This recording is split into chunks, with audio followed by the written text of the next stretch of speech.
दिन प्रतिदिन लगभग 40 गांव, 45 गांव, 50 गांव, 55 गांव, 60 गांव तक एक एक दिन में हम जनसभा जनचौपाल करने का काम कर रहे हैं।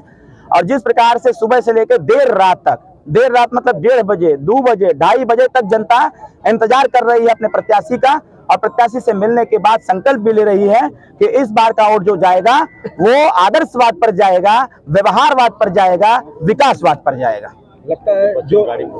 लगता है कि घोसी से जो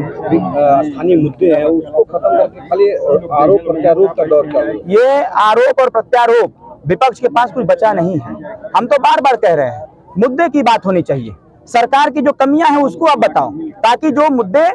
कहीं न कहीं नगण्य हो गए हैं वो मुद्दे ज्वलंत हो जाए। मेरा मानना यह है कि विपक्ष को भी इस मुद्दे पर बात करना चाहिए कि मऊ जनपद के विकास के लिए यहाँ पर एक पीजीआई की आवश्यकता है, जिससे कि लोगों को स्वास्थ्य संबंधित सेवाएं मिल सकें। यहाँ पर सरकारी कॉलेज की आवश्यकता है, वो चाहे पॉलिटेक्निक हो, ITI हो या फिर डिग्री कॉलेज हो, सरकारी कॉलेज की आवश्यकता है जिसमें बच्चों की पढ़ाई निःशुल्क हो सके। यहाँ एक विश्वविद्यालय की आवश्यकता है कि जिससे कि यहाँ के बच्चे लखनऊ यूनिवर्सिटी न जा करके, गोरखपुर यूनिवर्सिटी न जा करके, BHU और बनारस न जा करके वो यहीं पर पढ़ने का काम करें और इस क्षेत्र के विकास में अपना योगदान दें। यहाँ तो बात इसकी करने की आवश्यकता है कि जो गांव के रास्ते जर्जर हो गए हैं, जो गांव की बिजली के तार जर्जर हो गए हैं, गांव के रास्ते कैसे अच्छे होंगे इस पे बात करने की आवश्यकता है। बात तो इस पे करने की आवश्यकता है विपक्ष को कि जिस गांव के तार जर्जर हो गए हैं उस गांव के तार बदल करके 24 घंटे बिजली दिया जाए। बात तो यहाँ ये करना है, अगर बेरोजगारी का मुद्दा है इस मऊ जनपद में तो बेरोजगारी समाप्त कैसे होगी, बात इस पे करने की आवश्यकता है, चर्चा इस पे करने की आवश्यकता है।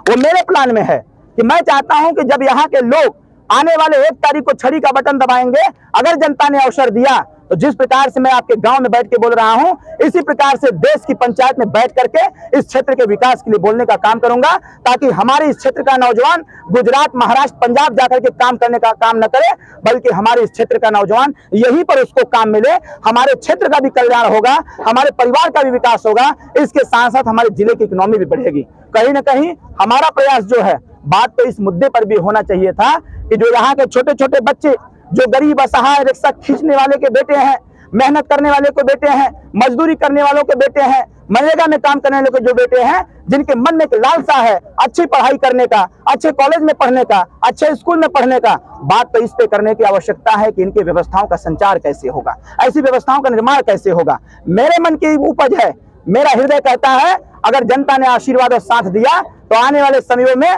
जो भारत सरकार की योजना है अटल आवासीय विद्यालय, जिस विद्यालय में गरीब घर के बच्चे पढ़ने का काम करते हैं, अटल आवासीय विद्यालय को मऊ में लाऊंगा और छोटे छोटे बच्चों को अच्छी शिक्षा दे करके उनके शिक्षा के स्तर को बढ़ाने का भी मैं काम करूंगा। बात इस मुद्दे पर होनी चाहिए, बात यहाँ पर किसी व्यक्तिगत टिप्पणी पर नहीं होना चाहिए, किसी ऐसे मुद्दे पर नहीं होना चाहिए जिससे समाज में विसंगतियां फैलती हों। आज समाज को एकत्रित करने की आवश्यकता है, इस घोसी लोकसभा के विकास के लिए समाज को संकल्प देने की आवश्यकता है, और ये संकल्प कहीं न कहीं पक्ष और विपक्ष दोनों मिलकर देने चाहिए। मेरा मानना यह है कि विपक्ष के जो प्रत्याशी महोदय हैं, मैं उनके बारे में ज्यादा कुछ नहीं कहना चाहता हूं, बस इतना कहना चाहता हूं कि विकास के मुद्दे पर चर्चा हो, अपनी अपनी योजनाओं पर चर्चा हो कि भारतीय जनता पार्टी, मैं बताना चाहता हूं भारतीय जनता पार्टी क्या करना चाहती है, मैंने अभी बताने का काम किया है। अभी अभी आए दिन जब हमारा युवा इस घोसी लोकसभा के विकास के लिए काम कर रहा है तो समाजवादी गुंडे घूम घूम करके, खोज खोज करके अभद्र शब्दों का प्रयोग करते हुए हमारे शीर्ष नेतृत्व को गाली गलौज से नवाजने का काम कर रहे हैं। इन लोगों के इसी गुंडाई की वजह से